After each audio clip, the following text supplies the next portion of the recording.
Hello, listeners. This is Kat, and welcome back to Put Your Hands Up Podfics. This will be the continuation of Call Our Crimes a Work of Art. This will be Part 2, Chapters 3 and 4. Chapter 3. Once he's sure that no one else is following them, he heads up to the support labs. Well, a specific one. As they arrive, they hear an explosion, and Momo jumps, but Todoroki doesn't, as Izuku opens the door. "Hey, 10 million, what are you up to?" May asks from where she's bent over a table, covered in soot. "Hi, May. You remember Todoroki, and this is our class president, Yaoyorozu," Izuku says. "Please call me Momo. That goes for everyone here. I feel as though we will be working closely together." "Everyone can call me May." "Izuku." "Shoto." "Great, so why are you guys here?" May asks. "So Class 1A is doing a civil war, and we're allowed to recruit some students from other classes, or, well, we can if we were smart enough to read between the rules." "Okay. But why do you want me on the hero team?" "We're not the hero team." May seems to pause from where she's bending down to pick up whatever it is that must have exploded. "Oh, and who is leading the villain team?" "I am." "And you want me to make support gear? Why?" "Because of all the Hero Course students you know, I know how important support gear is. You know that with my strategy and ideas and your talent and genius, we can make things that people will talk about. And because I'm your friend, of course I'm going to help you. The advertising and stuff is just extra. Besides, I can trust you to actually use them," she says. "Oh. Okay, 10 million. So, are we a team of 4, or?" "We get 2 teachers, if we can recruit them, and I have my eyes on 2 more people at least." "I'll put out feelers for more support course students who might want to help out," she says. "Thanks, May." "Of course, 10 million. I'll find Powerloader and tell him about this so you can excuse me from class. You go get our other 2 members and we can talk strategy," she says. "Okay. Momo, is there anyone you want to speak with?" "I can think of a few people." "Okay, you talk to them and I will try to talk to my 2, and then we'll have them meet back here in an hour while I go recruit the teachers I want," Izuku says, running off. He knows that it's almost lunch, so he should be okay to borrow them. He knocks on the classroom door and then opens the door. "Hey, kiddo, what are you up to?" Mike asks from the front of the General Studies class. "I was wondering if I could talk to Shinso," Izuku squeaks out. "Sure, Shinso." Mike motions the boy and he follows Izuku into the hall. "What's going on? Honestly thought the Hero Course forgot me when I lost the sports festival," Shinso says. "Bitch, I eat lunch with you on Fridays." Shinso smirks. "I know, Broccoli Boy, just messing with you. So, what do you want?" "I have an idea that might help you work your way into the Hero Course, but you might hate it and me for suggesting it, and I don't want you to hate me," Izuku rushes out. "Okay, that was a lot of words. Let's try that again. What idea?" "Class 1A is having a civil war. Heroes versus villains. Nezu worded the rules so that we could have students not in the Hero Course on our teams, but I think I'm the only one who realized it." "Okay, so you want me on the hero team?" "And this is the part where you hate me." "They put you in charge of the villain team, didn't they?" "Yes." He can hear Shinso sucking in deep breaths. He knows he's asking a lot of his friend. He's in school to be a hero, to prove that he's not a villain, and here he is asking him to join a team labeled villains. "Recruit me. Tell me why I should join your team," Shinso says. "You're my friend. I trust you to put your all into this no matter what team you are on. I know that it'll help you build your case to transfer classes if you can do well, and even if we don't win, you know I will make it a fight. Plus, it'll be easier to notice your contributions on a smaller team. I can think of unique ways to use your quirk to enable you to show off.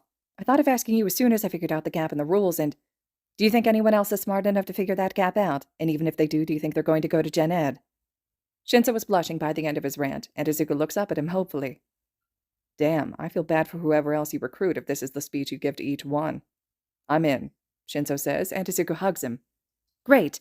Just tell Mike you're going to be participating in the Civil War, and he should be excused from class. If not, I will schedule our group prep time after school," Izuku says, moving to head off. "Where are you going?" "I have one more student I want to recruit before the day is over," Izuku says, and makes it to 1B just as the class is letting out. He knows the one he's looking for is always the last to leave, so it's easy to sneak in behind Pony, and Vlad King nods as he leaves. The blonde he's looking for is the only one in here now. He's looking at one of its textbooks. When he realizes that he's no longer alone, he looks up. "Why is someone from 1A here?" Monoma says, glaring at him. This was the one he was worried about. He has the lowest chance with Monoma, but he has to try. "Do you want to show up a majority of Class 1A?" Izuku asks. "Duh. I mean, I already know 1B is better, so yeah, I want them to see it too.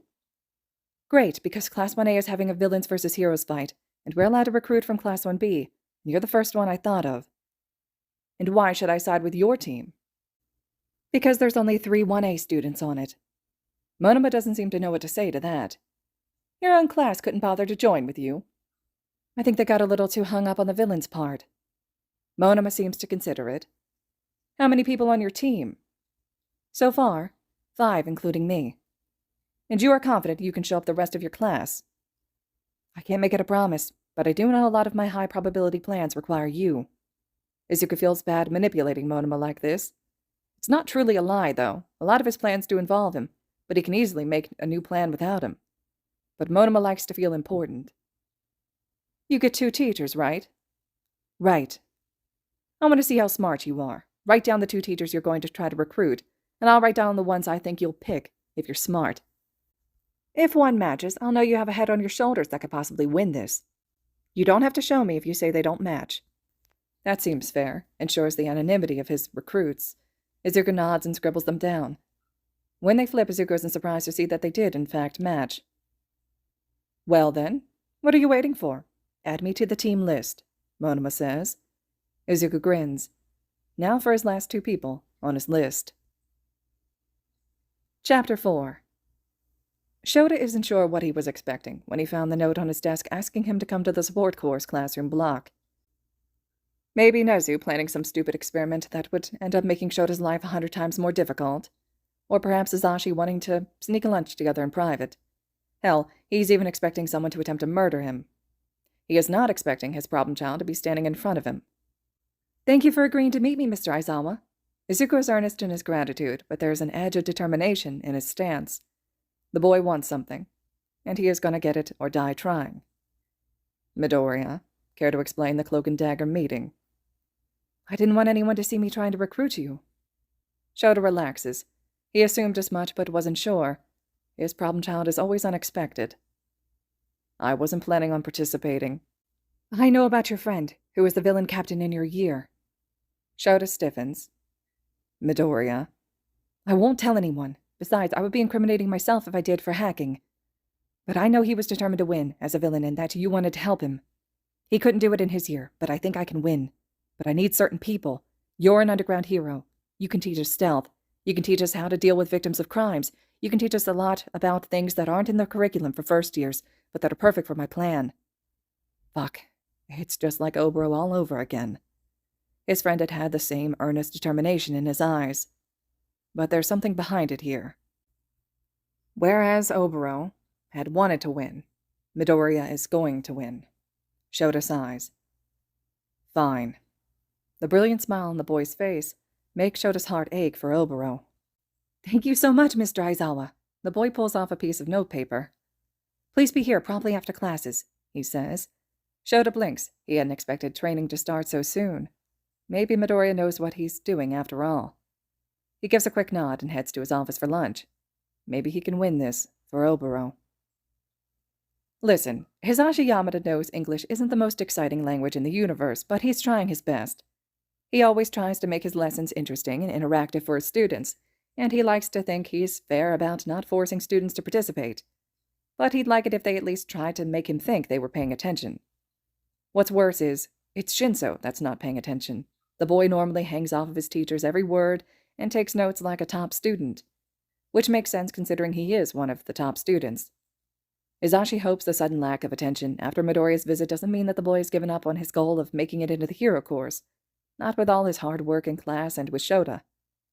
But here is his star student openly staring at his phone. He's not doing it all the time, but a majority of the time is bad enough. Maybe he should wait till Friday. If the boy still shows signs of attention issues, he'll sit down with him. Get to the bottom of the problem, hopefully. Eventually the bell rings for the start of the last class of the day, and as Hisashi starts to clean the board, he sees Shinso approaching. He pretends not to notice as the boy slips a note onto his desk. Odd. Hisashi waits till he's in the hall to look at his note. Please come to the janitorial room. Well, it's definitely not from Sho. His husband would have texted him, although it's been so long since they could spend time together he almost wishes it was from him. He shakes those thoughts from his head. They've just both been a little busy, that's all. Soon they'll have a break from school, and that should free up some time for them to spend together. He hopes. He's not exactly sure who he expected, but it definitely wasn't Izuku Midoriya. "Good afternoon, Mr. Mike," he says excitedly. "Hey, kid." "Sorry if Shinso was distracted in class today. I needed him to write the note and give it to you." "Oh, that explains it. Good, it's just a one-off." "All right. You got me here. What can I do for you?" "Join my team for the Civil War." Hisashi could almost snort. Of course the kid wants his quirk. "You were top of your class in your 3 years as a student. You were one of the few pros who has consistently remained at your place in the rankings. You speak multiple languages, including JSL, which would allow us to communicate plans over distance or in front of the enemy. You work 3 jobs. You get along with at least 2 of my teammates already, and you have the highest rating in teamwork amongst any of the faculty. And while your quirk isn't as versatile, it could work in a few of my backup plans." "Whoa, kid, breathe," Hisashi says, because the kid just said all that with one breath. Hisashi is a little surprised. Normally he's requested for missions because of his quirk, but here the kid was adding his quirk like an afterthought. "All right, and what's in this for me?" Oboro did always say he was a good negotiator. "A chance to show off more than just your quirk, a chance to get away from classes for a few days, and Mr. Aizawa will be there and I could put your rooms together, and as far from the rest of the team as possible." Hisashi's honestly not surprised the kid knows about him and Sho. "Kiddo, as much as I want to join up, Eraserhead isn't—" "Mr. Aizawa already said yes." Honestly, that surprises him more than anything. He's kinda impressed. "All right, kiddo, I'll rock with you." You would think he just made the boy's whole day, with how much he lights up. "Thank you so much, Mr. Mike," he says and pulls out a piece of paper. "Meet here right after classes." "Will do, kid," Hisashi says and heads in the direction of his office. He's kinda impressed with the kid. All right, listeners, this concludes Chapter 4 of Call Our Crimes a Work of Art. Chapter 5 will be up next.